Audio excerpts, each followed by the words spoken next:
2월 16일 마태복음 11장 20절로 30절 다 내게로라입니다. 예수께서 많은 권능을 행하셨음에도 불구하고 회개하지 않는 마을들, 그 고을들을 책망하십니다.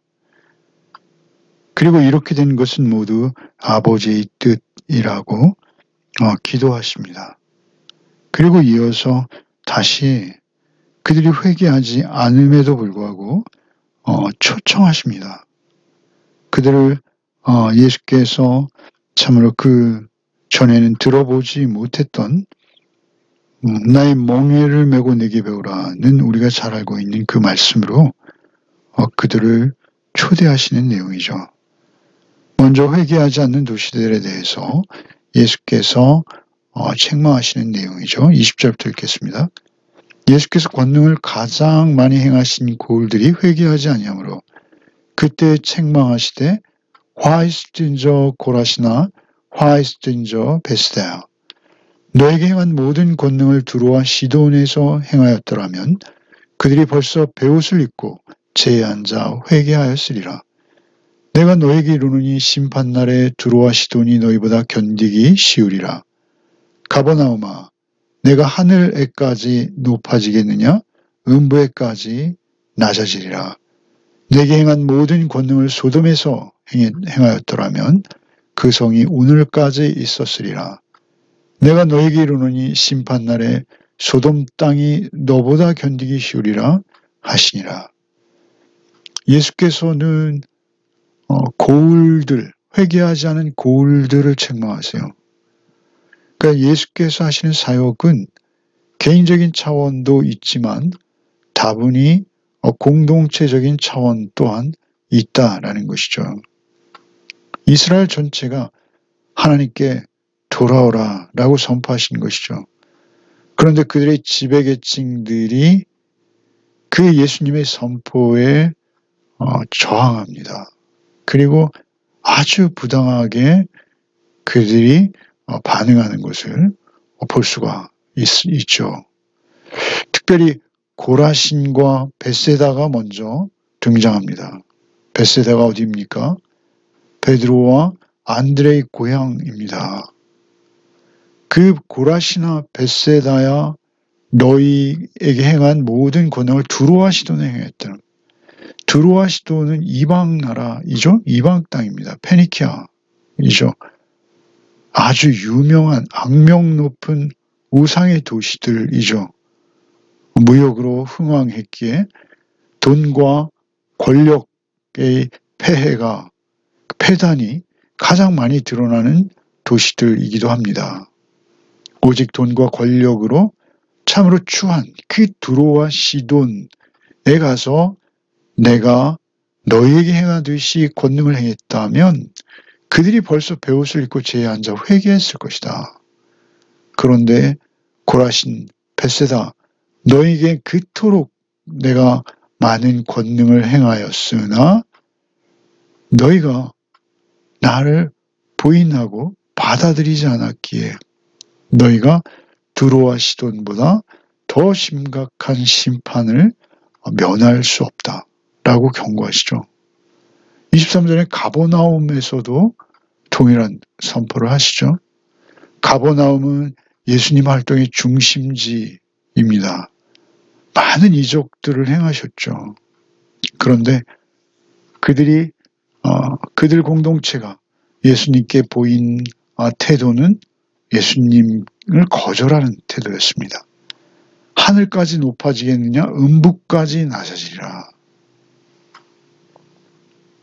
내게 행한 모든 권능을 소돔에 행해. 소돔은 창세기에 등장하는 구약의 가장 대표적인 죄악의 도시입니다. 그런데 그 소돔에서 내가 권능을 행했더라면 그 성이 그렇게 불과 화염으로 심판받지 않았을 것이다. 그들에게 이러한 권능이 베풀어졌다면 그들은 오늘까지 존재했을 것이다. 오히려 가버나움아 심판날에 소돔 땅이 너보다 견디기 쉬우리라. 가버나움 철저한 심판을 받게 될 것이다 라고 경고하시는 것이죠. 많이 받았기에 더 많은 것을 요구하시는 것이죠. 사실 그들이 그저 이방 땅과 같이 예수님을 뵙지 못했다면 이야기는 다릅니다. 그러나 그들이 예수님의 권능을 그들의 눈으로 목도할 수 있었어요. 특별히 가버나움 같은 경우는 어떻습니까? 가버나움 같은 경우 열병으로 앓아누운 베드로의 장모가 살았던 곳이고요. 더러운 귀신 들린 사람들이 나음을 받고요. 우리가 그 중국 영자 치유를 우리가 주일날 말씀 나눴습니다만 역시 가버나움입니다. 회당에서 예수께서는 가르치시기도 하셨고요. 그리고 백부장의 소원을 들어주시기도 하시고요.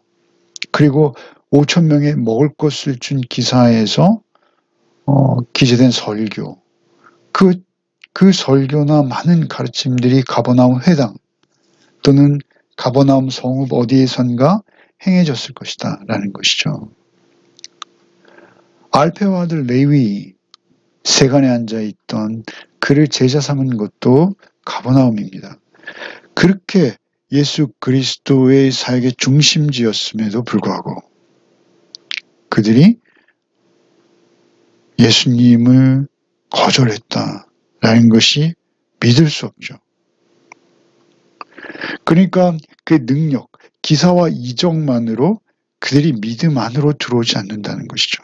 그들이 회개하고 돌이켜서 하나님의 백성으로 서가는 것은 그들이 많은 이적을 체험한 것과 상관이 없는 경우가 굉장히 많다라는 점입니다.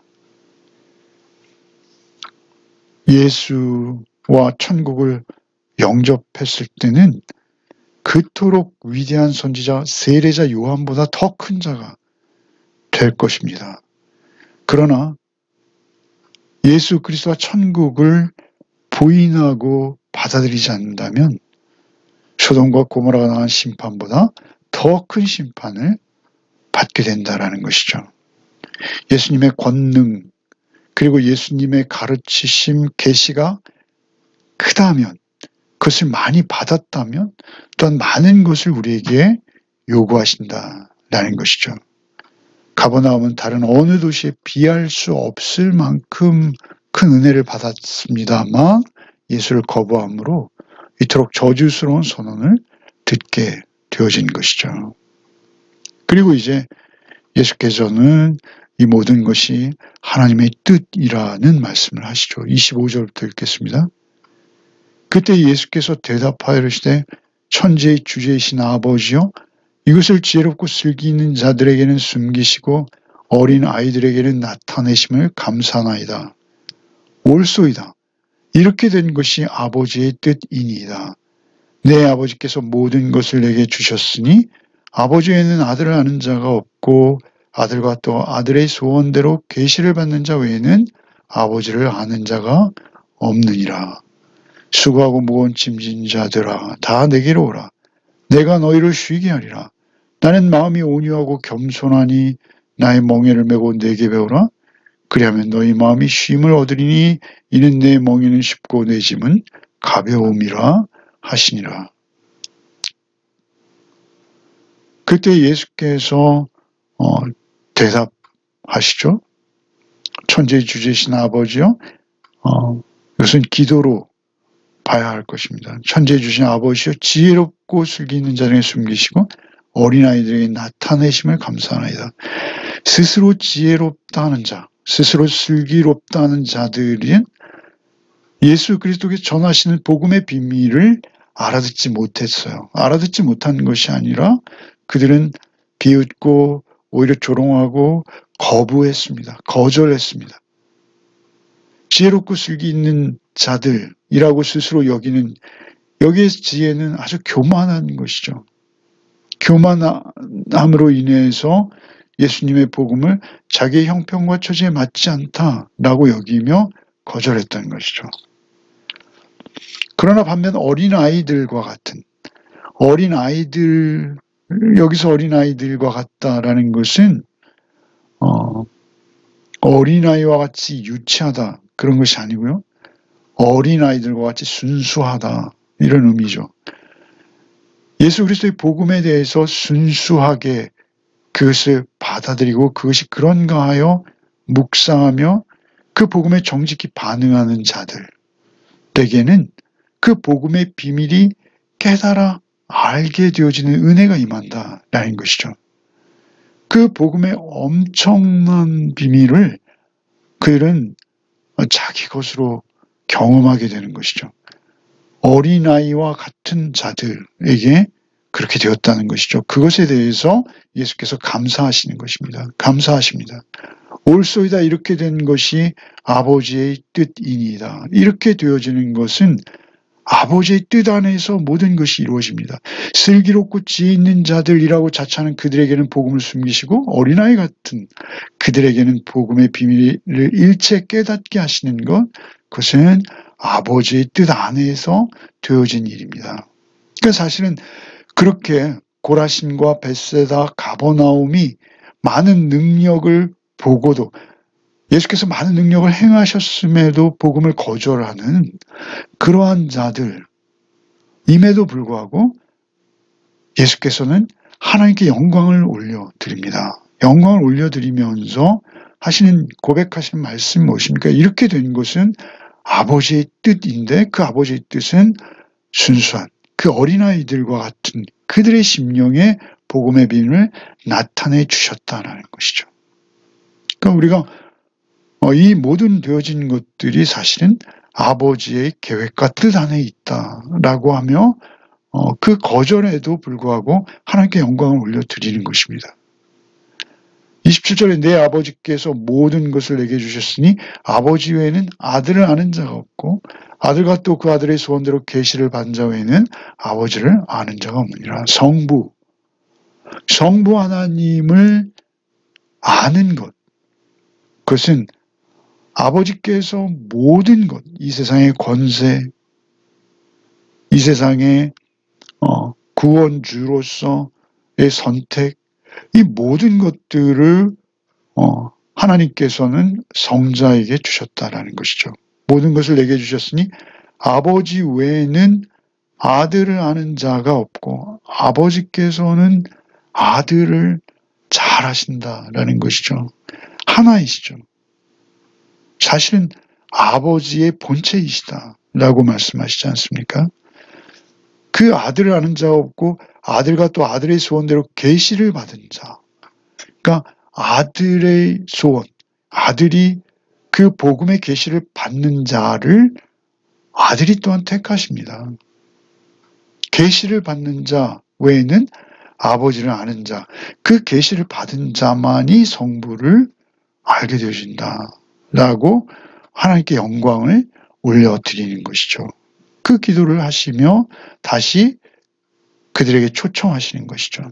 수고하고 무거운 짐진 자들 다 내게로 오라. 내가 너희를 쉬게 하리라. 이 유명한 말씀. 여기서 짐은 무엇일까요? 그것은 율법에 순종하기 위한 짐.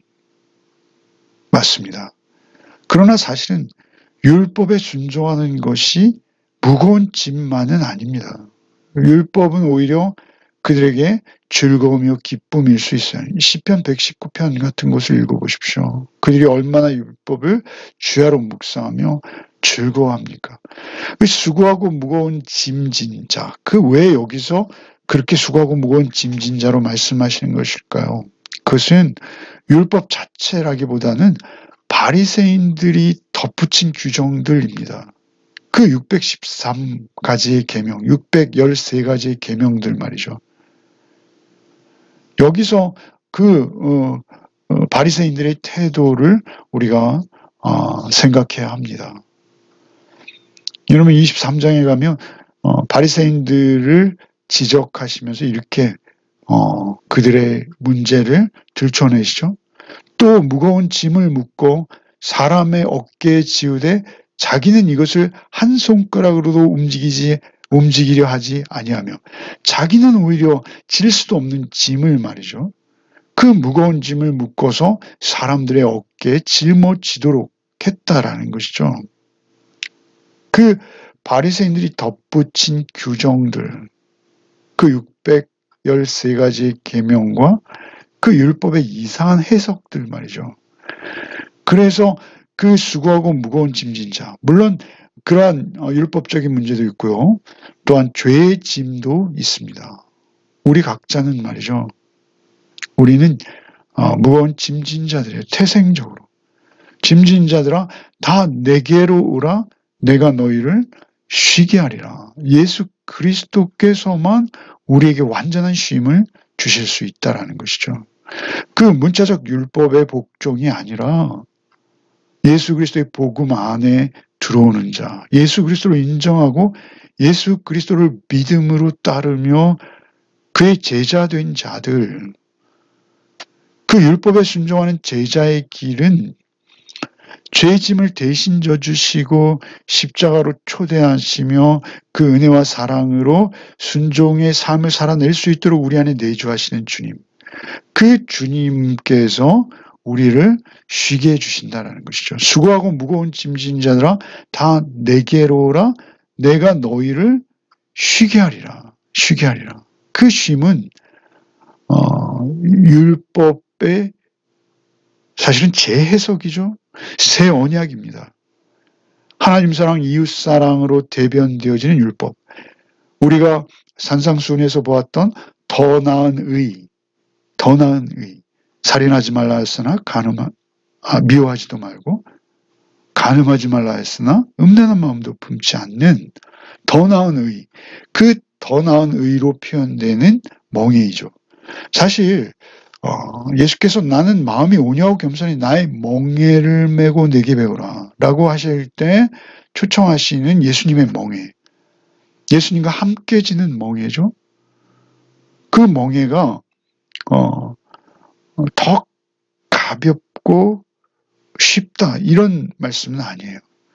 예수 그리스도의 복음 안에 들어오고 예수 그리스도와 함께 그 멍에를 짊어지게 될 때 그때 그 멍에가 놀랍게 오히려 은혜가 되어지고 새털보다도 가벼워지는 그런 경험을 할 수 있다라는 것이죠. 나는 마음이 온유하고 겸손하니 예수님의 인품이요 성격이십니다. 성품이시죠. 그 성품을 소유하신 예수 그리스도와 함께 살아가는 삶. 그 멍에를 메고 내게 배우라. 그리하면 너희 마음이 쉼을 얻으리라. 안식이죠. 예수 안에서 하나님과 화평케 되어진 자가 누리는 평안, 기쁨, 희락. 예, 그것들은 쉼이죠. 쉼을 얻으니 이는 내 멍에는 쉽고 내 짐은 가벼움이라 하시니라. 그러니까 그 짐과 멍에를 예수께서 함께 져주심으로 인해서 성령님께서 우리 안에 내주하시며 하루하루 말씀이 육신이 되신 예수께서 말씀으로 나를 끌어주시고 그리고 내가 그 말씀에 순종함으로 따라가는 삶. 그럴 때 그 멍에는 쉽고 내 짐은 가볍다라고 단언하시는 것이죠. 그렇습니다. 그 무거운 짐을 묶어서 사람의 어깨에 지우고 손 하나 까딱하지 않는 그러한 바리새인들과 서기관들, 유대의 그 비양심적인 지도자들이 아니라 겸손하신 예수, 우리의 무거운 짐을 그 대신 지어주시는 예수, 십자가의 사랑으로 우리를 품으시는 예수, 그 예수 앞에 순종하며 나가서 그 예수와 동행하는 삶을 사는 것이 얼마나 더 평안하고 쉬운지. 그래서 쉽다는 것입니다. 외형적으로 드러나는 그리스도인의 삶은 오히려 율법을 따라 남에게 보이기 위한 삶을 사는 자들보다 더 구별되어지고 더 성결하고 더 차원을 달리하는 수준 높은 경건의 삶을 살아낼 수 있게 하시겠다라는 것이죠.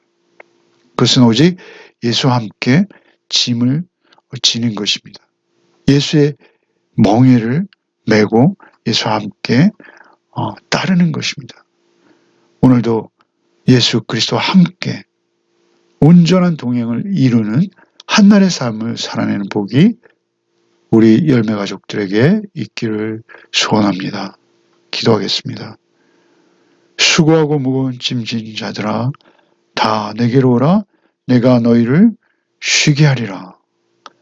주님의 초청, 주님의 초대에 기꺼이 응하는 우리 모두가 되게 하여 주시어서 오직 마음이 온유하고 겸손하신 우리 주 예수 그리스도의 은혜 안에서 오늘도 하루의 삶을 살아내게 하여 주옵소서. 우리 먹든지 마시든지 무엇을 하든지 어디에 있든지 예수 그리스도 안에, 내가 예수 그리스도 안에, 그리스도께서 내 안에 계시는 삶, 내 안에 나로 죽고 예수로 사는 은혜의 삶을 살아내는 우리 모두가 될 수 있도록 성령께서 오늘 하루도 우리를 온전히 주장하여 주옵소서. 예수 그리스도의 이름 받들어 기도하옵나이다. 아멘.